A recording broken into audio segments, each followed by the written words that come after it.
warahmatullahi wabarakatuh. Selamat pagi Ibu dan teman-teman. Perkenalkan, saya Ahmad Yudas Fakih Said, mahasiswa Pendidikan Sejarah angkatan 2018 kelas Indralaya. Di sini saya akan memaparkan materi dari mata kuliah Media dan Sumber Belajar Sejarah yang berjudul Jenis, Karakteristik, serta Kelebihan dan Kekurangan Media Pembelajaran. Baiklah, sebelum kita memulai materi tentang jenis, karakteristik, serta kelebihan dan kekurangan media pembelajaran, ada baiknya kita mengetahui dulu apa itu media pembelajaran. Pengertian media pembelajaran secara umum bisa diartikan sebagai alat bantu proses belajar mengajar, segala sesuatu yang dapat dipergunakan untuk merangsang pikiran, perasaan, perhatian, dan kemampuan atau keterampilan. Banyak sekali jenis media pembelajaran dan macamnya. Kamu bisa memanfaatkan berbagai jenis media pembelajaran yang ada untuk menunjang proses belajar. Apalagi di zaman sekarang ini, peran teknologi sudah termasuk ke berbagai aspek, termasuk dunia pendidikan. Media pembelajaran berfungsi diantaranya adalah untuk menarik minat siswa terhadap materi pembelajaran yang disajikan. Pada kenyataannya, media pembelajaran masih sering terabaikan dengan berbagai alasan. Hal ini sebenarnya tidak perlu terjadi jika setiap fasilitator telah mempunyai pengetahuan dan keterampilan mengenai media pembelajaran. Selanjutnya adalah jenis-jenis media pembelajaran. Jenis media pembelajaran di sini saya akan menunjukkan ada 6. Yang pertama adalah media audio. Jenis media pembelajaran audio berfungsi untuk menyalurkan pesan audio dari sumber pesan ke penerima pesan. Media audio berkaitan dengan indera pendengaran. Dilihat dari sifat pesan yang diterima, media audio dapat menyampaikan pesan verbal atau bahasa lisan atau kata-kata, maupun non-verbal atau bunyi-bunyian dan vokalisasi. Contoh media seperti radio, tape recorder, telepon, laboratorium bahasa, dan lain-lain. Yang kedua adalah media visual. Jenis media pembelajaran visual adalah media yang hanya mengandalkan indera penglihatan. Jenis media pembelajaran visual menampilkan materialnya dengan menggunakan alat proyeksi atau proyektor. Pesan yang disampaikan dituangkan ke dalam bentuk-bentuk visual.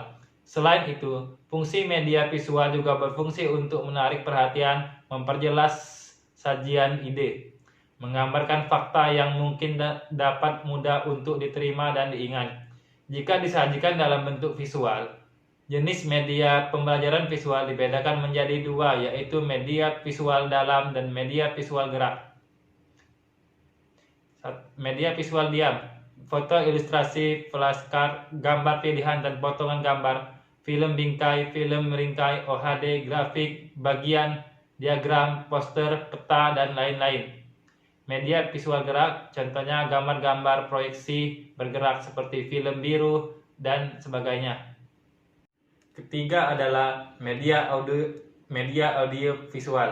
Jenis media pembelajaran audio visual merupakan media yang mampu menampilkan suara dan gambar. Ditinjau dari karakteristiknya, media audio visual dibedakan menjadi dua, yaitu media audio visual diam dan media audio visual gerak.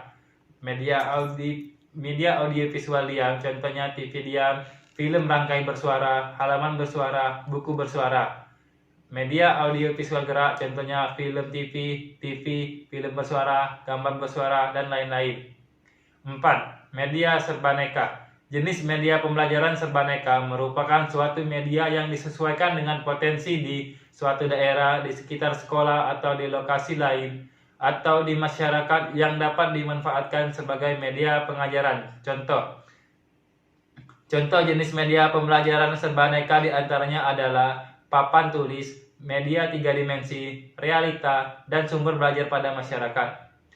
Papan board yang termasuk dalam media ini diantaranya papan tulis, papan buletin, papan planel, papan magnetik, papan listrik, dan papan paku. Media 3 dimensi diantaranya model, mock-up, dan diorama. Realita adalah benda-benda nyata seperti apa adanya atau aslinya. Contoh pemanfaatan realita misalnya guru membawa kelinci, burung, ikan, atau dengan mengajak siswanya langsung ke kebun sekolah atau ke peternakan sekolah. sumber belajar pada masyarakat diantaranya dengan karya wisata dan berkemah. Yang kelima adalah gambar fotografi. Gambar fotografi diperoleh dari beberapa sumber, misalnya dari surat kabar, tulisan, kartun, ilustrasi. Foto yang diperoleh dari berbagai sumber tersebut dapat digunakan oleh guru secara efektif dalam kegiatan belajar mengajar dengan tujuan tertentu. Terdapat 5 macam gambar fotografi yang harus diperhatikan antara lain.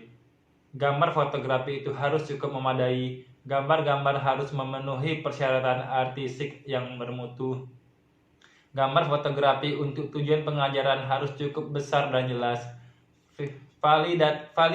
Validitas gambar, yaitu apakah gambar itu benar atau tidak, memikat perhatian anak. Ini cenderung kepada hal-hal yang diamatinya, misalnya binatang, kereta api, kapal terbang, dan sebagainya. Dan yang keenam, peta dan globe. Jenis media pembelajaran berikutnya adalah peta dan globe. Ini berfungsi untuk menyajikan data-data lokasi, seperti keadaan permukaan bumi, misalnya bumi, daratan, sungai-sungai, gunung-gunung, dan tempat-tempat serta arah dan jarak. Kelebihan lain dari peta dan globe dalam kegiatan belajar mengajar adalah: 1. Memungkinkan siswa mengenai posisi dari kesatuan politik, daerah, kepulauan, dan lain-lain. 2. Merangsang minat siswa terhadap penduduk dan pengaruh geografis. 3. Memungkinkan siswa memperoleh gambaran tentang imigrasi dan distribusi penduduk, tumbuh-tumbuhan, dan kehidupan hewan, serta bentuk bumi yang sebenarnya. Materi selanjutnya adalah karakteristik media pembelajaran. Gerlach and Ellie mengemukakan 3 karakteristik media berdasarkan petunjuk penggunaan media pembelajaran untuk mengantisipasi kondisi pembelajaran di mana guru tidak mampu atau kurang efektif dalam melakukannya. Ketiga karakteristik atau ciri media pembelajaran tersebut adalah: 1. Ciri fiksatif, yaitu yang menggambarkan kemampuan media untuk merekam, menyimpan, melestarikan, dan merekonstruksi suatu peristiwa atau objek. 2. Ciri manipulatif, yaitu kemampuan media untuk mentransformasi suatu objek, kejadian, atau proses dalam mengatasi masalah ruang dan waktu.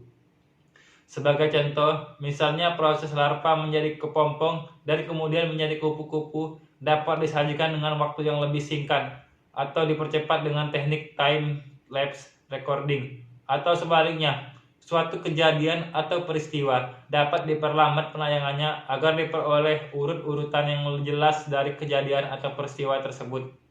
Dan yang ketiga adalah ciri distributif, dapat menggambarkan kemampuan media mentransportasikan objek atau kejadian melalui ruang dan secara bersamaan kejadian itu disajikan kepada sejumlah besar siswa di berbagai tempat dengan stimulus pengalaman yang relatif sama mengenai kejadian tersebut.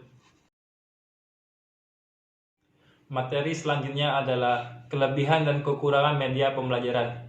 Di antara kelebihan atau kegunaan media pembelajaran yaitu: 1. Memperjelas penyajian pendengar, tidak terlalu bersifat verbalistis atau dalam bentuk kata-kata tertulis atau lisan belaka. 2. Mengatasi perbatasan ruang, waktu, dan daya indera seperti: A. Objek yang terlalu besar digantikan dengan realitas, gambar, film, atau model. B. Objek yang kecil dibantu dengan proyektor mikro, film bingkai, film, atau gambar. C. Gerak yang terlalu lambat atau terlalu cepat dapat dibantu dengan time lapse atau high speed fotografi. D. Kejadian atau peristiwa yang terjadi masa lalu bisa ditampilkan lagi lewat rekaman film, video, film bingkai, foto, maupun secara verbal. E. Objek yang terlalu kompleks dapat disajikan dengan model, diagram, dan lain-lain. F. Konsep yang terlalu luas seperti gunung berapi, gempa bumi, iklim, dan lain-lain dapat divisualkan dalam bentuk film bingkai, gambar, dan lain-lain. 3. Dengan menggunakan media pendidikan secara tepat dan bervariasi, sifat pasif anak didik dapat diatasi. Dalam hal ini, media pembelajaran berguna untuk: A. Menimbulkan kegairahan belajar, B. Memungkinkan interaksi yang telah langsung antara anak didik dengan lingkungan dan kenyataan. C. Memungkinkan anak didik belajar sendiri-sendiri sesuai kemampuan dan minat masing-masing. 4. Dengan sifat yang unik pada tiap siswa, ditambah lagi dengan lingkungan dan pengalaman yang berbeda, sedangkan kurikulum dan materi pendidikan ditentukan sama untuk setiap siswa, maka guru akan mengalami kesulitan. Semuanya itu harus diatasi sendiri, apalagi bila latar belakang guru dan siswa juga berbeda. Masalah ini juga diatasi dengan media yang berbeda, dengan kemampuan dalam A. Memberikan perangsang yang sama, B. Mempersamakan pengalaman, C. Menimbulkan persepsi yang sama. Ada beberapa kelemahan sehubungan dengan gerakan pengajaran visual, antara lain terlalu menekankan bahan-bahan visualnya sendiri dengan tidak menghiraukan kegiatan-kegiatan lain yang berhubungan dengan desain, pengembangan, produksi, evaluasi, dan pengolahan bahan-bahan visual. Di samping itu, juga bahan visual dipandang sebagai alat bantu semata bagi guru dalam proses pembelajaran, sehingga keterpaduan antara bahan pelajaran dan alat bantu tersebut diabaikan. Kelemahan audiovisual terlalu menekankan pada penguasaan materi pada proses pengembangan dan tetap memandang materi audiovisual sebagai alat bantu guru dalam proses pembelajaran.